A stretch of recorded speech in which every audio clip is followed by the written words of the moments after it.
Hello guys, आप देख रहे हैं बेहतर समाज। मैं शोएब कमर खान।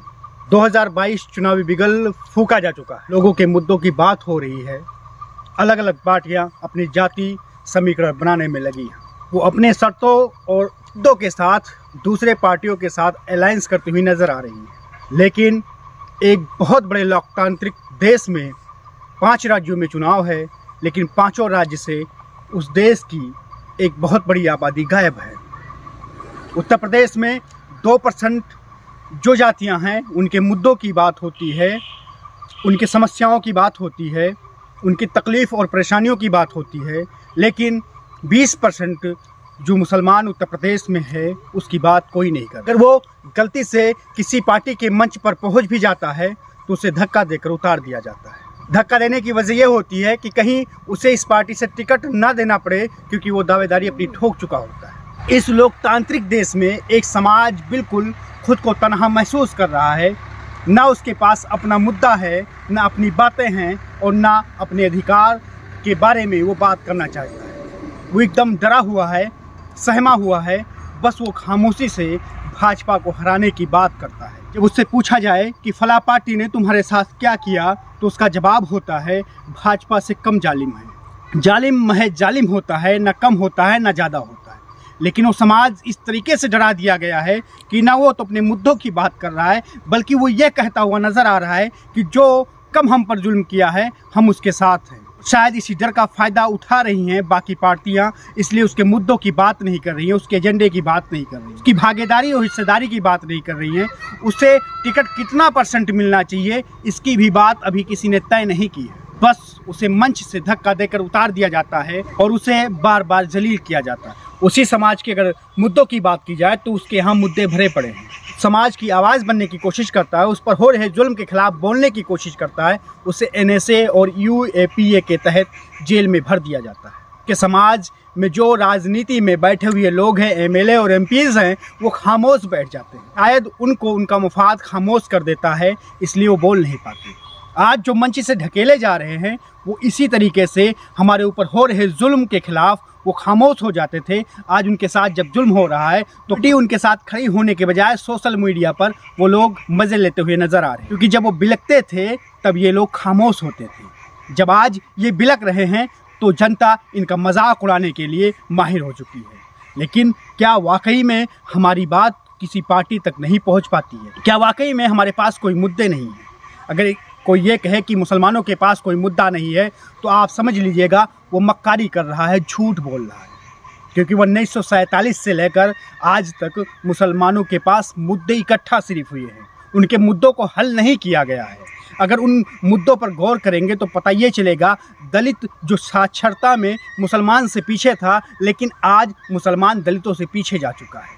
रोज़गार और नौकरियों में मुसलमान ना के बराबर है, सिस्टम में कहीं उसकी गिनती नहीं हो पाती है। जब कांग्रेस की सरकार केंद्र में थी तब 6500 से ज़्यादा दंगे हुए, और जब आप दंगों के चिन्हित शहरों को देखने की कोशिश करेंगे तो पता चलेगा कि जहां रोज़गार पैदा होते थे, जिन शहरों में रोज़गार होते थे अच्छे खासे तौर पे, बड़े पैमाने पे होते थे, जहां से पूरे इंडिया में और दुनिया में माल सप्लाई किया जाता था, दंगों ने उन शहरों को पहले तबाह किया। और शहर तबाह होने के बाद खुद ब खुद ये कम्युनिटी तबाह हो गई। इस कम्युनिटी का दलित स्तर तक नीचे जाना सबसे बड़ी वजह यह है कि 6500 से ज़्यादा दंगों ने इनका कमर तोड़ दिया। आज ये उठने के काबिल नहीं रहे। जिस कम्युनिटी ने 6500 से ज़्यादा दंगे झेले हों, आज वो अपनी मुद्दों पर बात परखर कैसे रख सकती है?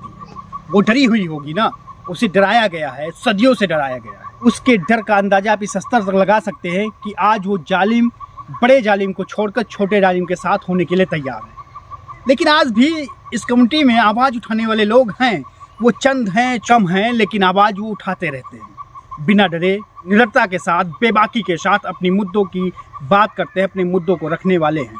मुसलमान अपने मुद्दों पर सवाल नहीं कर रहा है। उसके पास झंडे हैं, अलग अलग पार्टियों के हैं, अलग अलग खेमे में वो सिमटा हुआ, डरा हुआ एक कोने में कहीं खड़ा है। अगर वो मंच पर भी है तो डरा हुआ बिना कुर्सी के एक कोने में जाकर खड़ा हुआ है, चुपचाप से, कहीं उसे कोई देख ना ले, कहीं उसे उतार कोई ना दे। ये इस डर के साथ एक बहुत बड़ी आबादी इस देश में जी रही है। लोकतांत्रिक देश होने के बाद भी अगर इस कम्युनिटी का आवाज़ उठाने वाला कोई नहीं है तो आप ये जान लीजिए कि हम भारत को भारत नहीं बल्कि भारत को बर्बादी की तरफ लेके जा रहे हैं। दुनिया के रेस में हम जिस घोड़े को दौड़ाने की कोशिश कर रहे हैं उसका अगर एक पैर मुस्लिम है तो वो घोड़ा जाहिर सी बात है कि रेस में आगे नहीं हो पाएगा, बल्कि वो पीछे चला जाएगा, वो हार जाएगा। शायद भारत के पीछे होने की एक वजह ये है कि एक कम्युनिटी को शिक्षा से दूर कर दिया गया, एजुकेशन से दूर कर दिया गया, उसे सवाल करने लायक भी नहीं बनाया गया, उसे इतना डरा दिया गया है कि वो अपने मुद्दे पर भी बेबाकी से बात नहीं रख सकता है, ना वो किसी राजनीतिक पार्टी से सवाल कर सकता है। कम्युनिटी का सबसे जो बेहतरीन काम रहा है, कोई भी नई पार्टी आई हो, चाहे वो आम आदमी पार्टी हो, चाहे वो आज़ाद समाज पार्टी हो, चाहे वो सुहेलदेव पार्टी हो, चाहे वो किसी अन्य समाज से जुड़ी हुई पार्टी हो, उसको ऊपर करने में इस कम्युनिटी ने बहुत साथ दिया। लेकिन अपनी ही पार्टी के खिलाफ ये लोग बोलते हैं, बीजेपी का एजेंट और दलाल करार देते हैं।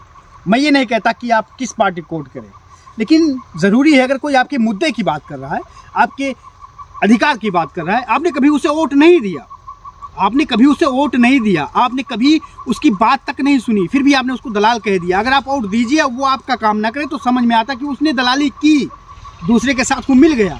लेकिन जो लोग मिलते हैं बराबर दूसरों से, आप उन्हें दलाल नहीं कहते, आप कहते हैं कि ये राजनीति में सब कुछ चलता है, एक दूसरे से लोग मिल सकते हैं। तो जब एक दूसरे से सब लोग मिल सकते हैं तो वो क्यों नहीं मिल सकता? क्या दूसरी पार्टियों ने मिलकर भाजपा के साथ सरकार नहीं बनाया? क्या मुजफ्फरनगर नहीं जला?